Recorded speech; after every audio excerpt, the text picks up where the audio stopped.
This is really an interesting one, I think. I mean, so I don't know what God's doing here exactly, but he's helping ignite the sacrificial flame.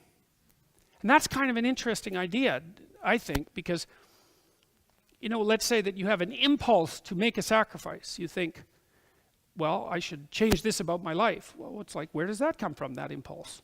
It's just, it manifests itself out of nothing. So, or you came up with it. Well, you might want to stop thinking about that, thinking so surely that you come up with your own thoughts. You don't come up with your damn dreams, do you? They just happen. And God only knows where they come from. They come from your brain. Oh boy, that's a sophisticated answer. They come from your unconscious. Well, that's not much better. At least it's somewhat better. But there those amazing dramas take place in the theater of your imagination at night. You don't even understand what they are, and yet they occur night after night. And those things, dreams, they can contain wisdom that it just staggers the person who has the dream once they get the key to the dream, once they remember it. It's like, oh, look, you just revealed a bunch of wisdom to yourself that you didn't know. Well, where'd that come from? Well, you don't know. How in the world can you dream up things that you don't know? That's a tough one.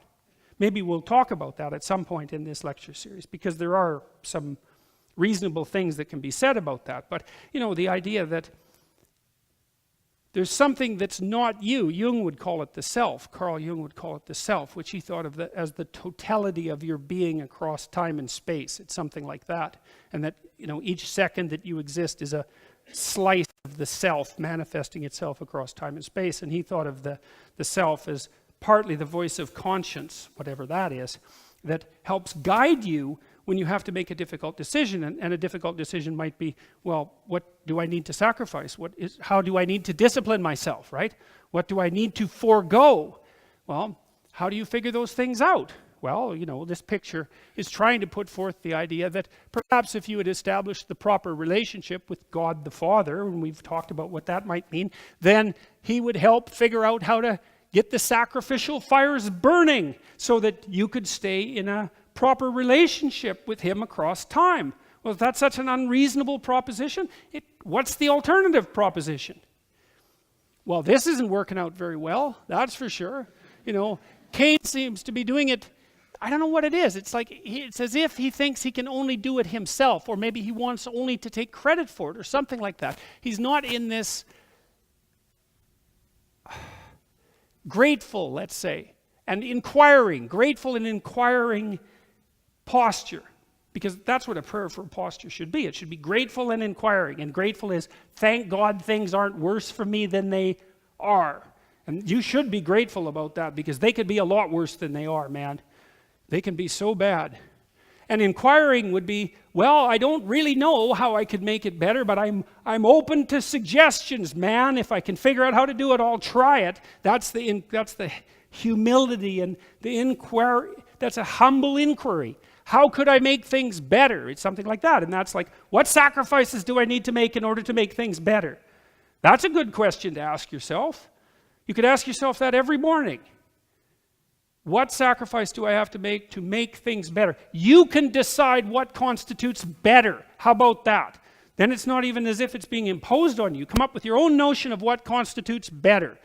Try to make it sophisticated. It shouldn't just be better for you, because that isn't going to work very well, right? You're just going to fall downstairs if you do that, because you have to live with other people. And besides, it's stupid anyways. What are you going to do? Like, there's nothing you can even say about that. It's so, that's the attitude of a very badly behaved, hyper-aggressive 2-year-old. And I mean that technically.